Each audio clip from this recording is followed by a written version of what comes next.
जो कह रहा था सभी लोग हंसने लगे। मैं बता रहा हूँ, 2 विधानसभा ऐसे हैं, मैं एक एग्जाम्पल दे रहा हूँ, सवाई माधोपुर और आमेर। यदि आमेर में अशोक गहलोत चले जाते तो माली समाज कांग्रेस को वोट करती। सीधे सवाई माधोपुर में पायलट साहब चले जाते तो गुज्जर वहाँ वोट करते दानिश अबरार को। तो ऐसे 1 दर्जन सीट है जहाँ ये जातीय तनाव गुज्जर और सैनी में है, उसका प्रभाव कांग्रेस को पड़ेगा। दूसरा, कन्हैया लाल का जो आप कह रहे हैं कि ये राजेश पायलट, माफ कीजिएगा, सचिन पायलट और अशोक गहलोत जो एक दूसरे के लिए कैंपेन तक करने नहीं गए। यहाँ पे राम की बात हो रही, मैं फैक्ट्स की बात बता रहा हूँ। आमेर में सैनी जो है 40,000 के आसपास है, गुज्जर इसी तरह बहुसंख्यक है आपको सवाई माधोपुर में। कांग्रेस आसानी से जीत जाती, लेकिन ये दोनों नेता नहीं गए अपने ईगो के कारण।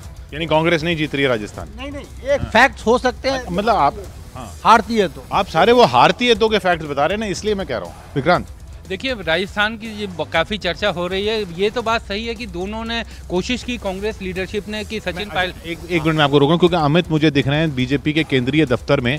अमित, वहां क्या तैयारियां हैं? कांग्रेस में तो राम जी पहुंचे हुए हैं। देखिए, यहाँ भी जो है तैयारियां हैं, उन्होंने खासकर एंटिसिपेट कर लिया और अच्छे नतीजों का इंतजार कर रहे हैं। देखिए, तस्वीरें देखिए किशोर, ये यहाँ पर जो है हलवा खास तौर पर यहाँ पर बनाया गया है। हालांकि ये भी कहेंगे कि यहाँ पर अभी थोड़ी देर में ब्रेकफास्ट शुरू होगा, उसके लिए बनाया गया है, लेकिन ये हलवा यहाँ ये तस्वीरें आप देख सकते हैं। और अगर यहाँ पर देखेंगे कि पूड़ियाँ भी तली जा रही हैं किशोर, कि बीजेपी केंद्रीय कार्यालय की ये तस्वीरें हैं और हमें पूरी उम्मीद है कि इन सबके पीछे यहाँ पे ये पूड़ी हलवा देख के यहाँ पे उस पे भी विश्लेषण हो रहा है, तो वो मैं उनियाल जी का विश्लेषण ले लेता हूँ। किशोर, लड्डुए और हलवे में एक बेसिक फर्क पता है क्या है? कि जब ज्यादा संख्या में लोगों को खिलाना पड़ता है तो हलवा बनता है, कम ज्यादा कर सकते हैं, क्योंकि जब 100 के बदले 200 लोग आएंगे तो लड्डू जो है 1000 2000 कैसे होंगे, परंतु हलवा जो है 2000 3000 को भी जा सकता है। किशोर जी, हलवा के बारे में कहा जाता है कि हलवा हलवा कहने से मुंह मीठा नहीं होता है, ठीक है? हलवा तो इसलिए हलवा हलवा कहने से कोई जीतता नहीं है।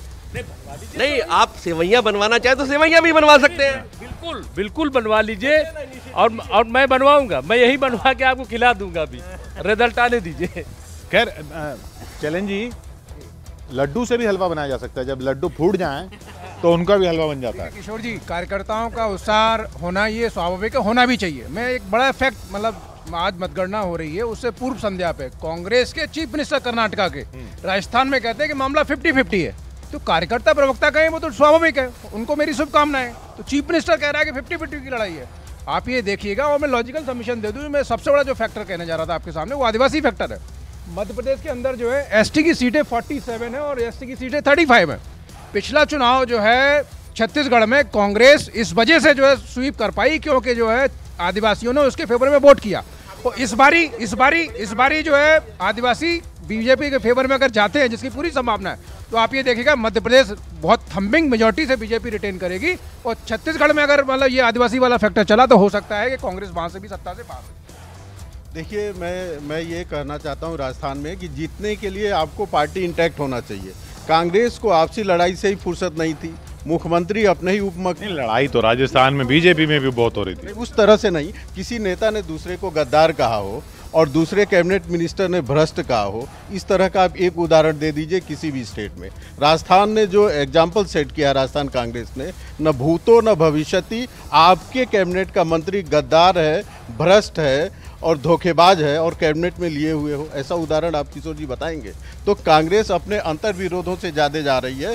बीजेपी का भी योगदान है, बीजेपी ने लड़ा है, लेकिन बीजेपी से कांग्रेस ने कम लड़ाई लड़ी है। कांग्रेस की लड़ाई अपने बीच में ज़्यादा रही है। कांग्रेस की लड़ाई अपने भी, कांग्रेस के बारे में तो, राजस्थान के बारे में तो जो राहुल गांधी जी से जब पूछा गया था राज्यों के बारे में, तो राजस्थान का तो उन्होंने भी नाम नहीं लिया था।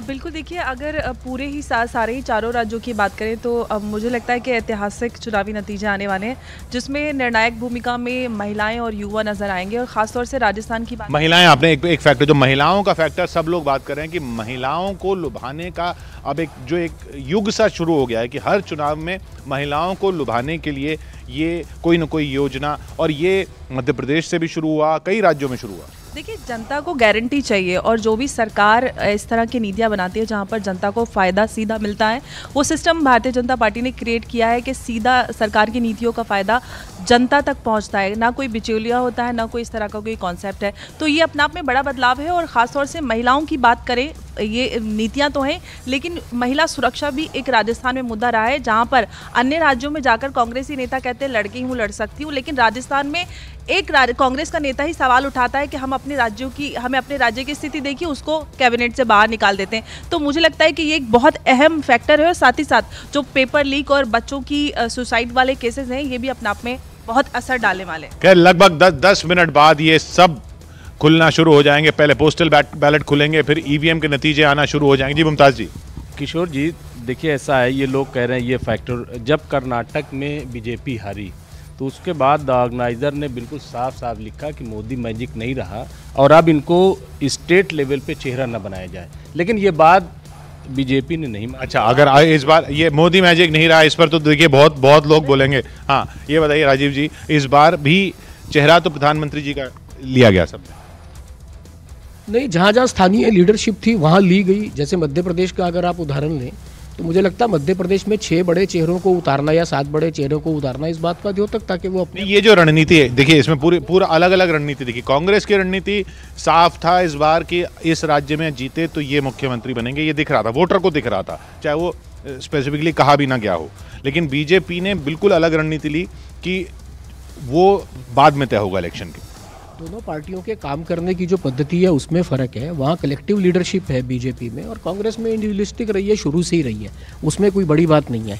तो इस कारण से, और दूसरा मुझे ये लगता है कि वो एक बड़ा स्टीरियोटाइप सा एक राजनीतिक उत्तर है कि जो लोग जीत कर आएंगे वो तय करेंगे, परंतु कहीं ना कहीं नहीं वो तो ठीक है, लेकिन मैं सिर्फ रणनीति की बात कर रहा हूँ। जब वोटर जा रहा है वोट देने तो उसको कांग्रेस का पता था कि ये इस बार इस वाले इलेक्शन में था, पहले नहीं हुआ था, इस इलेक्शन में साफ था कि इस बार अगर हम कांग्रेस को वोट दे रहे हैं तो फलां मुख्यमंत्री बनेगा।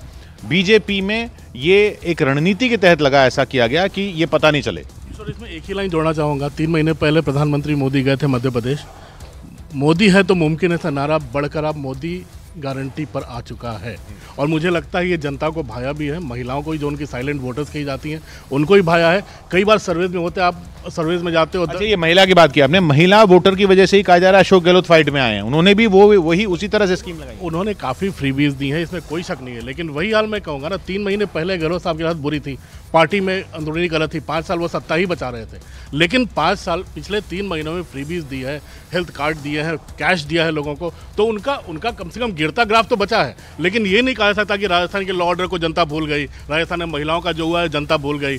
तो वहाँ हिंदुत्व भी चला है और विकास की बात भी चली है, और मोदी गारंटी भी चला। चलिए उधर अरुण हमें बुला रहे हैं। अरुण, कहाँ पे आप? देखिए किशोर, इस वक्त जो मैं बीजेपी दफ्तर के बाहर से होते हुए अब कांग्रेस दफ्तर की तरफ आ गया हूं, और आपको मैं दिखा रहा हूं ये इंदिरा भवन जो है। यहां पर एक पोस्टर पहले देख लीजिए। पहला पोस्टर है कि कल को देने सुनहरा आकार आ रही है कमलनाथ सरकार। तो ये कमलनाथ सरकार के आने के पोस्टर लग गए हैं। अब कमलनाथ सरकार आएगी कि नहीं ये थोड़ी देर बाद पता चलेगा। लेकिन मैं अगर कांग्रेस दफ्तर की तरफ मूव करूं अंदर, तो यहाँ पर जय जय कमलनाथ लिखा हुआ है, लेकिन अंदर कोई तैयारी अभी भी किशोर दिख नहीं रही है। हमें ये बताया गया है कि लड्डू का ऑर्डर दे दिया गया है, लेकिन लड्डू बन के कब तक आएगा वो अभी मुझे नहीं पता है। 8 बजे के बाद कह रहे थे। और ये देखिए, ये जो कांग्रेस का दफ्तर है इसकी तरफ मैं आपको लेके चलता हूँ।